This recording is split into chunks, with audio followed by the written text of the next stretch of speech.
I must hurry before anyone finds out.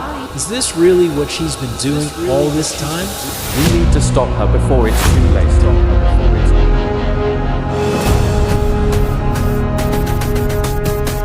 In a small village in Nigeria, there lived a woman named Nkechi. Nkechi was very poor and struggled to make ends meet. Every morning, she would wake up early and go to the market to sell fat. The fat she sold was different from other sellers' fat. It was always cheaper, and because of this, she sold out quickly every day. Nkechi's stall was always crowded. People loved her fat because it was so cheap. One day, a seller named Obi, who sold fat at a neighboring stall, noticed something strange. Obi had been selling fat for years and knew every seller in the market. He saw that Nkechi's fat was not only cheaper, but also sold out faster than anyone else's. Where does Nkechi get her fat from? Obi wondered. He decided to find out. He watched her closely and noticed that she never brought her fat from the same place as other sellers. As the days went by, Obi grew more and more suspicious. He decided he would follow Nkechi after the market closed to see where she went. Little did he know that this curiosity would lead to a big discovery.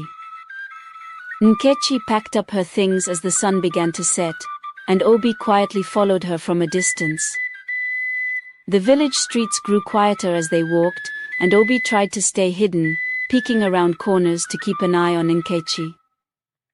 Where was Nkechi going? What secret did she have? Obi was determined to find out.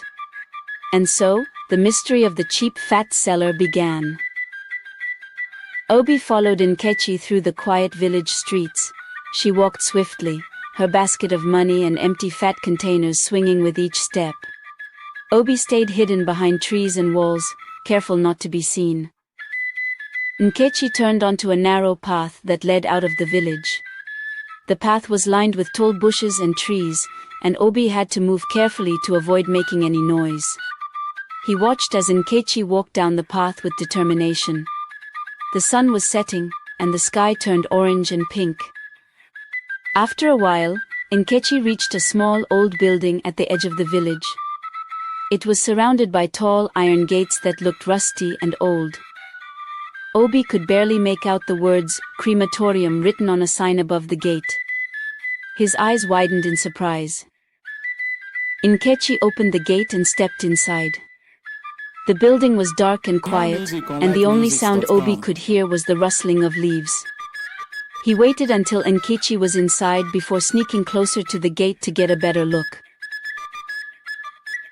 Through a small window, Obi saw Nkechi talking to a man in a white coat.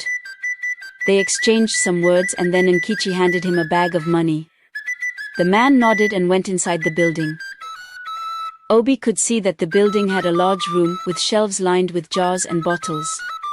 He couldn't see exactly what was inside, but he saw Nkechi walk over to one of the shelves and pick up a jar of fat. Nkechi put the jar in her basket and headed back to the gate. Obi quickly hid behind a bush, trying to stay unseen. When Nkechi walked out, she looked around carefully before leaving the building and heading back toward the village. Obi waited until Nkechi was out of sight before he approached the building. He peered through the window and saw the man in the white coat arranging jars on the shelves. Obi's heart raced. He had discovered that Nkechi was getting her fat from the crematorium, but he didn't know why. What was the fat doing in the jars? And why was Nkechi buying it?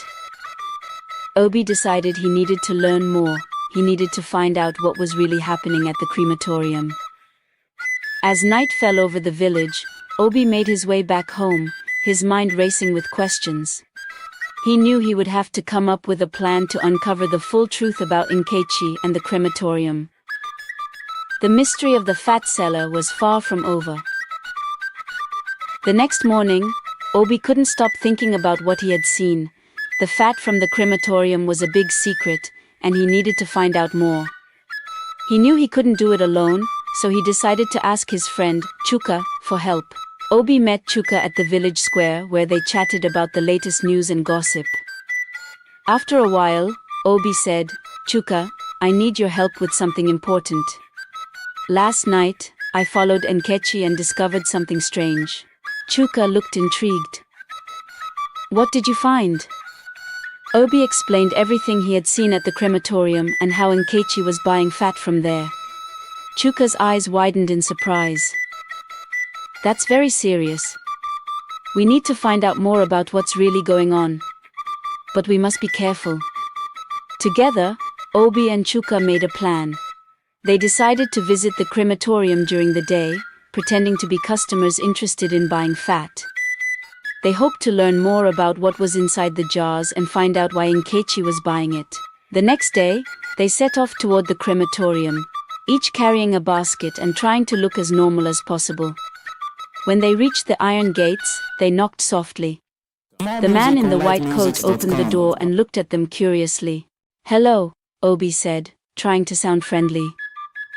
"We've heard about the fat you sell and are interested in buying some."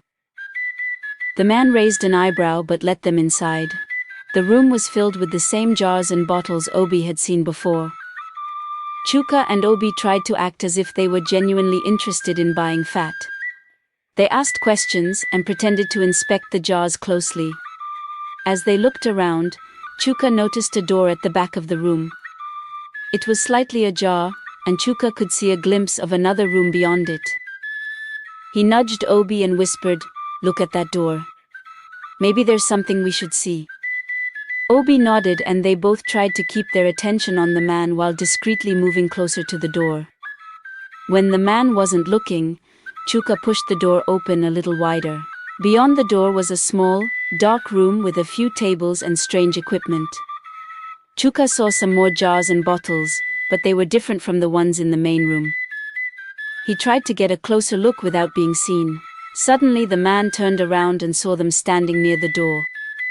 "What are you doing?" he asked sharply. Obi and Chuka quickly stepped back, trying to look innocent. "Oh, we were just curious about the different types of fat you have," Obi said. The man's eyes narrowed, but he said nothing more. He led them back to the main room and showed them some samples of the fat, which they pretended to examine. After a while, Obi and Chuka thanked the man and left the crematorium, their minds racing with questions. "What do you think?" Chuka asked as they walked away. "I don't know," Obi replied. "But we need to find out what's in that dark room. There's something strange going on, and we have to get to the bottom of it." As they made their way back to the village, they knew they were getting closer to uncovering the full truth about Nkechi and the crematorium. But there were still many questions to answer and secrets to discover. Obi and Chuka returned to the village with more questions than answers. The dark room at the crematorium had piqued their curiosity, and they were determined to uncover its secrets. Over the next few days, they kept an eye on Nkechi's activities and observed her buying fat from the crematorium as usual. They also tried to gather more information from other villagers to see if anyone knew about the crematorium's mysterious practices. One evening, as Obi and Chuka discussed their findings, a villager named Amaka approached them. She was known for her keen observations and often heard gossip from all corners of the village. "Hello, Obi and Chuka," Amaka greeted. "I heard you've been asking about the crematorium. I know a few things that might help." Obi and Chuka listened intently as Amaka continued. "I heard that the crematorium was once owned by a family that had strange rituals. After they moved away, the building was bought by someone else, but rumors say they still practice those old rituals." This news intrigued Obi and Chuka. They realized they needed more information about these rituals to understand what was really going on. That night, they decided to investigate further. Obi and Chuka made their way back to the crematorium, hoping to sneak inside again. This time, they planned to explore the dark room more thoroughly. As they approached the building, they saw that the gate was slightly ajar. They quietly slipped inside and made their way to the small room at the back. Obi tried the door and was relieved to find it unlocked. They crept inside and looked around. The room was dimly lit by a single flickering light bulb. Shelves lined the walls, filled with various jars and bottles. In the center of the room was a large table covered with strange tools and equipment. Chuka noticed a notebook lying on the table. He picked it up and began to read through it. The notebook was filled with notes about different types of fat and their uses. There were also strange symbols and drawings that neither of them recognized. This notebook might hold the key to understanding what's happening here, Chuka whispered. Obi scanned the room and noticed a large metal container in the corner. It had a label that read, "Special Orders." Curiosity got the better of him, and he decided to open it. Inside he found more jars of fat along with a few small boxes. Just then, they heard footsteps approaching. Obi and Chuka quickly hid behind the shelves, holding their breath. The door creaked open, and the man in the white coat walked in. He seemed to be checking on the jars and bottles, making sure everything was in place. After a few minutes, the man left the room, locking the door behind him. Obi and Chuka waited until they were sure he was gone before coming out of their hiding spots. "That was close," Obi said, trying to catch his breath. "We need to take this notebook with us and study it carefully. It might tell us more about the rituals and why Nkechi is buying the fat." They carefully placed the notebook and a few samples of fat into their baskets and left the crematorium. As they walked back to the village, they felt a mix of excitement and nervousness. They were getting closer to uncovering the truth, but they knew they had to be careful. The mystery of the fat seller was unfolding, and Obi and Chuka were determined to get to the bottom of it. But the more they learned, the more dangerous their investigation seemed to become. Back in the village, Obi and Chuka studied the notebook they had taken from the crematorium. The strange symbols and notes were difficult to understand, but they noticed a recurring theme. Many of the entries mentioned ancient rites and special ceremonies. The more they read, the more they realized that the crematorium was involved in practices that were both old and secretive. One afternoon, they decided to visit Nkechi's home. They needed to gather more information about her connection to the crematorium. Nkechi lived in a small, modest house on the edge of the village. Obi and Chuka approached carefully, knocking on her door. "Good day, Nkechi," Obi said with a friendly smile. "We were just passing by and thought we'd drop in to say hello." Nkechi greeted them warmly and invited them inside. Her home was simple but clean. As they sat and chatted, Obi tried to steer the conversation towards the crematorium. "So, Nkechi," Chuka began. "We've heard that the crematorium has been around for a long time. Do you know anything about its history?" Nkechi's expression changed slightly, but she quickly recovered. "Oh, not much, just that it's been there for as long as I can remember. The people there are very private." As Obi and Chuka walked away from Nkechi's house, their footsteps echoed in the quiet evening. The sun was beginning to set, casting long shadows across the dusty road. They exchanged a glance, both feeling the weight of unanswered questions hanging in the air.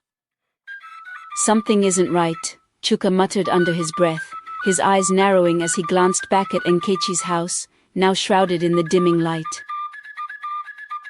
Obi nodded slowly, his mind racing. "We need to dig deeper, Chuka. There's more to this than what she's telling us." As they continued down the road, the tension between them was palpable. The secrets they were unraveling were darker than they had imagined, and the sense of unease only grew stronger with each passing moment.